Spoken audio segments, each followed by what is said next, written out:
Okay, there we are. Hello, welcome.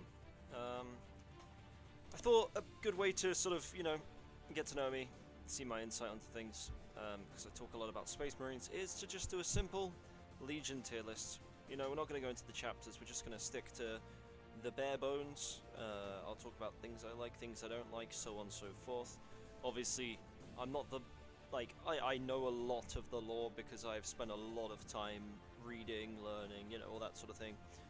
There will be things I miss. Please note these are all my opinion.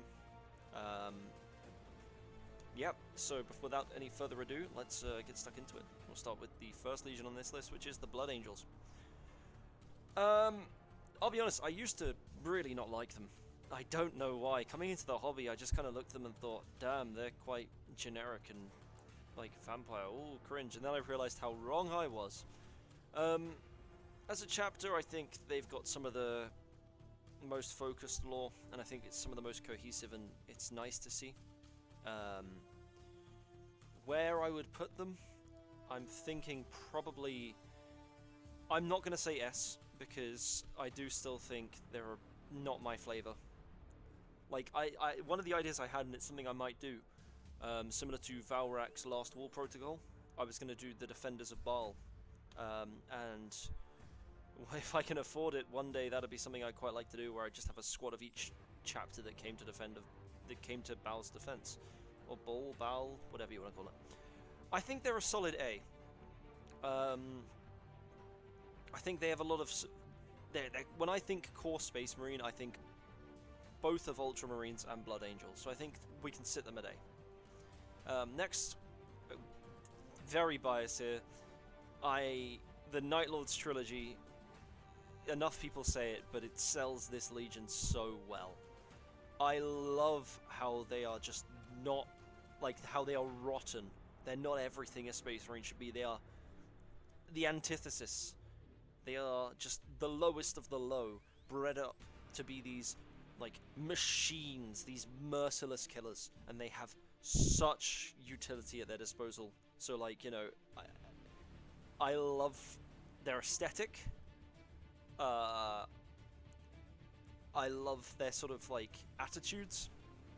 And that's why, for me, they are, because they are so not a Space Marine, for me, they are. I don't know if that makes sense, but, that's the sort of line I'm going down there. The Space Wolves. I'm gonna be honest. B or C. I'll put them at C for now. I'll explain why. I like the fact they stood up to the Inquisition. I like their... it's the issue I think a lot of people have with Space Wolves. They are the Vikings in space. However, the Wolf is leaned into way too hard for my liking at the moment. And with the rumours about there being a potential range refresh at the end of 10th, I'm really hoping that they manage to get more of that Viking aesthetic back, because I'm someone who did history at university. I'm a big fan of history, and I find the Vikings, as many people I'm sure do, I find them quite fascinating. So I want to see them step more to that. If we saw a Space Wolf Viking aesthetic properly come back, with a return of Lehman as this Odin figure, and that's something I want to do a video on at some point, so I might, keep and peeled for that. That is something I can get behind, and that is something I want to see. And that is when I will use my Ragnar Black Mane downstairs in my house, and I'll paint it up in glorious colours. But until then, for me, I think it's pretty safe to say that I'm not the biggest fan. I'm just going to say right now, for me, I think I mentioned this in my most recent vlog, the Alpha Legion are my absolute favourite Legion. And it's because there is so much clutter going on, but it's calculated clutter that actually isn't clutter, but it is. But then if you think it isn't, it actually is. But if you think it is, then it isn't. Yes, I love just their shenanigans. I love their methods of warfare. I love the impact they have always had from the shadows. But the fact that it is never, during the Great Crusade, they were the ones setting it up for everyone else. Things like that. that is what I love about the Alpha Legion. I love the Alfarius novel. It is one of my favorite books from the 40k franchise. I love the concept of Alfarius Omega. I love the nature in which they operate. I love everything about this Legion. And if you stay tuned on the channel, at some point you'll start seeing my work on my Alpha Legion force. So keep them peeled for that. Next we have the Ultramarines. I don't know. I'm probably going to put them at B, because I think they are a lot of the same thing. With, as I say, when I think of Space Marine, I think of Blood Angel and Ultramarine, and I think the key is Blood Angels have that little bit extra that carries them up there. Don't get me wrong, I think there are a lot of things that are very dope about the Ultramarines, like, well, I mean, Gilliman is the easiest talking point, but I think when it comes to the actual Ultramarines, I like the fact that they are cohesive. I like their aesthetic. I like the fact that they realize you need supply lines to win a war. I like things like that. However, at the same time, it takes away from, you know, that, like, the reason I love the Night Lords is because they have that gritty feeling, or the Alpha Legion have that trickster nature, and, you know, the Blood Angels have, you know, the vampiric things and all of that, and as good as Plain Jane is, you know, I for me, flavor-wise, it's just missing a bit. And when Gilliman came back, it helped. Definitely took them up a few notches. But I don't think it's a problem with the Legion or the writing or anything. I think it's just how it is, and I have no problem with them. I respect Ultramarines and things like that. But, you know, I think they're just not exactly my flavor. The Emperor's Children. Ooh. I'm going to be honest. This might annoy a lot of people. Out of all of these so far, they're either C or D. And, you know, I just feel like they're a bit boring. The Fall to Slanesh and things like that, I mean, I'll put it out there, Slanesh is my least favorite of the Chaos Gods. Which I wouldn't say impacts the Legion, but at the same time, I like the visual goals they have and the perfection, but at the same time that feels like possibly one of, if not the most joint boring traits for a Legion to have, in joint like nature with the Ultramarines and their you know, their aesthetic of strategic, you know, supply and demand. I think the management, that's what I'm looking for. Don't get me wrong, I think R'hllor and a few of the other Emperor's Children characters are very cool. I think Vabius Bile's very cool, but as a Legion, like, they've just never kind of stuck out to me, so I'm going to leave them down there. The Iron Hands, again, everyone always says that they're not really helped by Ferrus's death and the heresy.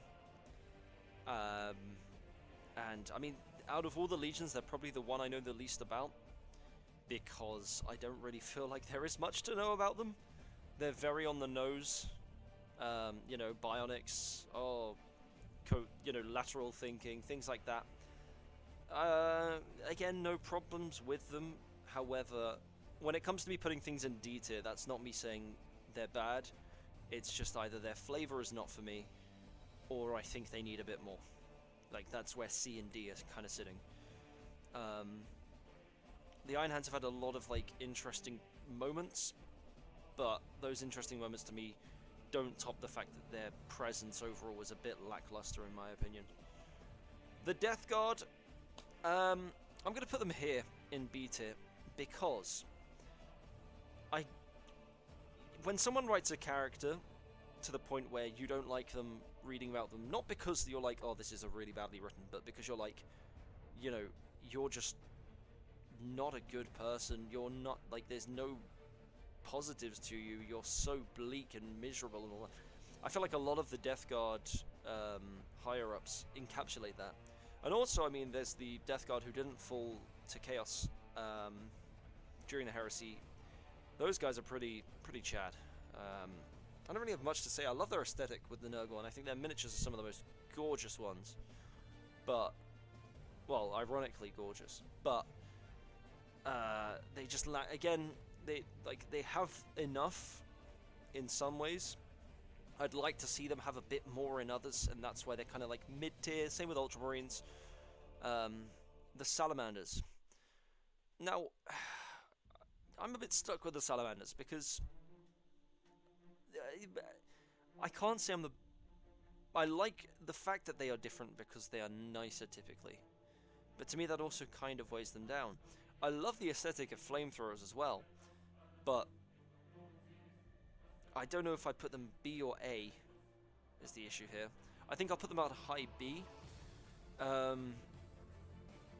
They again feel... I know they're one of the Forgotten Legions, but like...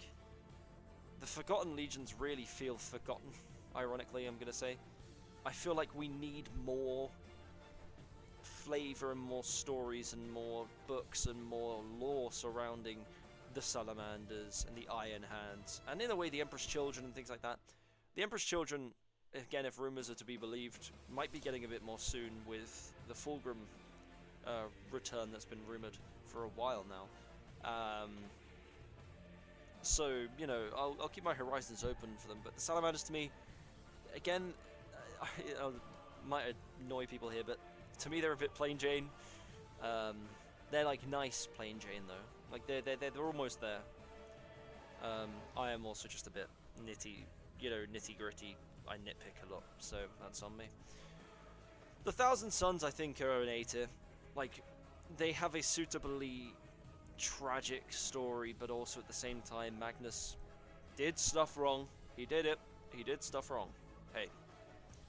But, you know, I can respect the Thousand Sons. I think Ahriman is a very interesting and well-written character.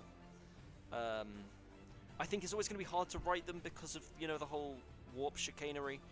However, I definitely do vibe with that. And when I was thinking of trying to get a Chaos Space Marine force, Thousand Sons were one of my options that I was really looking at and going, hey, I like the sounds of them. I'm probably going to put them before the Blood Angels, to be honest, because I probably prefer the Thousand Sons to the Blood Angels. Next is the World Eaters. Now, ironically, I'm going to potentially annoy people here because my exact criticism of my opinions of the Ultramarines and the Salamanders was that they were a bit too plain Jane. The World Eaters... I think they're also very plain Jane, but I think for them especially, same with the Ultramarines as well, but the Ultramarines to me just, they need more of that like Roman visual aesthetic, I think, for me to want to collect them and such. But the World Eaters, the fact they're plain Jane works so well when you think to the actual individuals in the Legion who are just mindless. They hunger for that bloodlust, and they don't care about fulfilling aesthetics or what people think of them. They just want to get in there and shred some people with their chain axes, and I love that. And that's why for me, Khorne Berserkers and like the World Eaters Legion should deserve this A place. Angron as well. I just what a tragic character that once I found out the actual story behind him, grew to really feel sorry for him, and that to me has really sold him and the World Eaters to me. Next, the Raven God. The more I learn about the Raven God, the more I like them. And I think it's definitely somewhere where, a while from now, I could potentially see myself having just a small force, like 1,000, 2,000 points of Raven God at some point. But for now, I'm kind of hesitant because, whilst I really do like Phobos and things like that, and I really like the storytelling that the Raven God have been given, and I like Corvus, and I like a lot of the Raven God characters and the successors, for example, like the Death Spectres. I think are a very cool concept. I think they just, I think it's more on me, this one, that I need to do a bit more looking into them. I think if I were to start a Horus Heresy army, they'd be one of my choices potentially. But until then, I think I'm happy seeing them sort of sit where they are on this list. The Iron Warriors. Perturabo. I'm probably going to put them at the top of B tier, because they've never really stuck out to me. They kind of do their thing, and I can respect them for that. But at the same time, Perturabo, I think, is an incredibly interesting character. One of the more interesting of all the Primarchs overall. The actual Legion, though, they just... I like their visuals, I like how they look. But the rest of it, to me, is just a bit mundane, again. There's a theme going here of like, oh, I like these two wacky guys, and I don't mind these ones and these ones, but the rest of them are mundane. No, I'm not trying to convey that, but, you know, like, I don't know, the Iron Warriors to me, maybe I need to do more looking into them, but I feel like I have a pretty firm understanding of them, and that they're quite simple, but also very complex, but at the same time, they've never kind of stuck out to me, so that's why I'm putting them here. But I wouldn't, you know, I wouldn't fully say I'm not interested in them, it's just, at the moment, maybe my brain will just decide one day, hey, you should take an interest in them, and I'll go, oh, hyperfixate. But until then, we'll stay on this. The White Scars,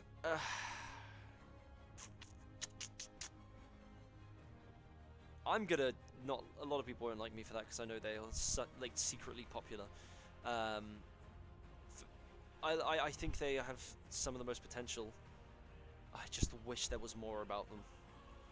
If we had like 2 or 3 more books just about them, like especially more rotated towards the current setting, I would 100% pick those up because I think they're a very cool concept, you know. But in my eyes, where the Raven Guard has a very strong leaning into their aesthetic of stealth, I don't feel like the White Scars are supported enough in their aesthetic of speed. And I think that it's something that I would love to see more of, but until then, I can't exactly sit here and justify putting them higher. There's a lot of missed potential, or like a lot of potential here that isn't being grasped. And I think when that happens, I'll 100% be reading those and like re-evaluating this position. Sorry, I've got the hiccups. But for now, I think the White Scars are deserving of C tier. Next is the Sons of Horus. Hear me out. I think they are one of... I think as a legion, and whilst Horus is that... They've just never stuck out to me. I think during the Heresy, I don't like their paint scheme. I don't like their legacy of the Black Legion. I think the Black Legion, in all honesty, should be about half the size it is, and the remaining size of that half should be sent towards people like Huron Blackheart, and we should have more divide between chaos and like more pivotal chaotic figures. That's something I'd love to see. But until then,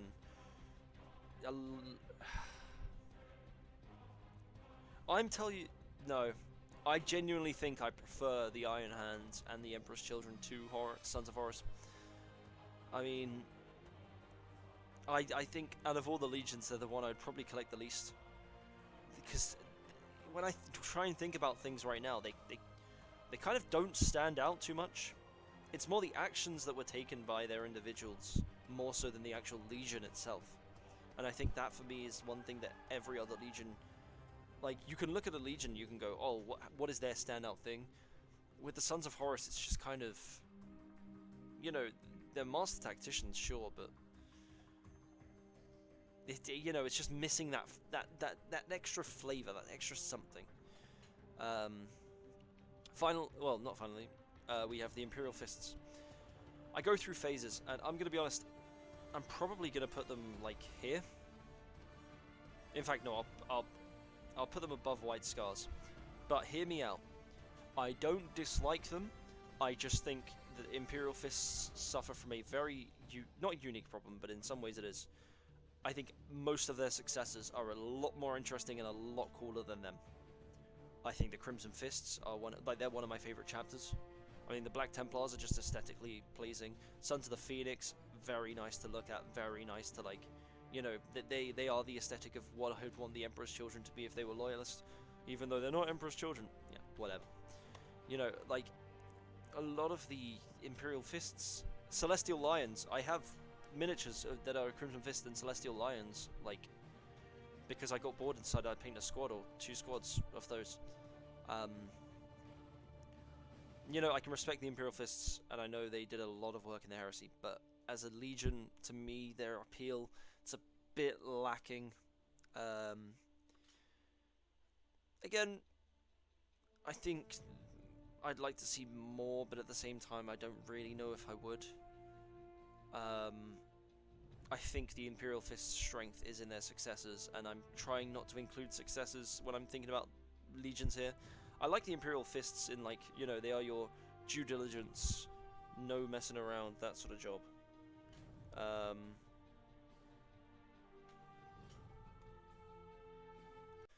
Right. Continuing. Sorry, I got a phone call. That's always fun. We're moving on to the Dark Angels. They are one of my favourite legions, full stop. I think they might even be the only loyalists I have in S tier. I probably do prefer the Night Lords. I definitely do prefer the Alpha Legion. However, with Lionel Johnson's return to the setting, I think the intrigue I already had in the Night Angels, ooh, in the Dark Angels, only sort of skyrocketed. The Lion Son of the Forest book is also one of my favorite books. That book is so satisfying to read. And even caught me off guard with a few of the plot twists, so fair play. I like the aesthetic that they have of, you know, the Vanguard, the Vanguard in the Deathwing, and then, you know, the Raven Wing and the Green Wing, and then all the other, like, smaller wings that I can't remember off the top of my head that exist. I love their commitment, and I love the fact that they are the Emperor's exterminators rather than Russ's executioners, you know? Like, the Dark Angels don't mess around, and I love that about them. You get it, you want a job done, or you need a job done, they get that done, whatever the cost. And yeah, I think that's something that, for me, definitely makes them stick out a bit. Finally, we'll move on to the last Legion, the Word Bearers. When I started with 40k, for me the Word Bearers were way down here. I, you know, looked into them a bit and I was like, you know, oh, they're the villains, oh, they made the heresy happen, blah blah blah, things like that. Then I actually started looking into the Word Bearers, and basically as time has gone on, they are progressively getting to be one of my favourite legions. I would probably put them around here, which now looking at this list makes me realise I might be a heretic. However, the Word Bearers to me, they are such a, you know, whilst their original gimmick is a bit, you know, bland, I think the chaotic nature they've bestowed upon themselves takes that, like, that blandness, sorry, and makes it work so well. They are so pleasing when it comes to, you think of these guys, you know, they will give their bodies to demons and they will own it and they will do their thing. And that to me, like, you know what, I'm even going to put them here. Yeah, the Word Bearers to me, genuinely one of the most satisfying legions. Like, when I'm making my Chaos army, one of the two things I will be subtly having in the back of my head is Word Bearers, play Word Bearers. But I mean, I could do Alpha Legion and Word Bearers, because ultimately, who knows? Maybe all the Word Bearers are Alpha Legion agents. But basically, for now, I think this is the line I'm going down. I didn't want this video to be too long. That's why I've kind of rushed through. I do have a few other videos where I want to go more in depth on things like this, so stick around for those. Also, I know this is a bit of a change up from my normal video, but those will still be coming. I just felt like doing this, you know? There's a bit of a get-to-know-me style vibe. Thank you all very much for watching. It's been a pleasure.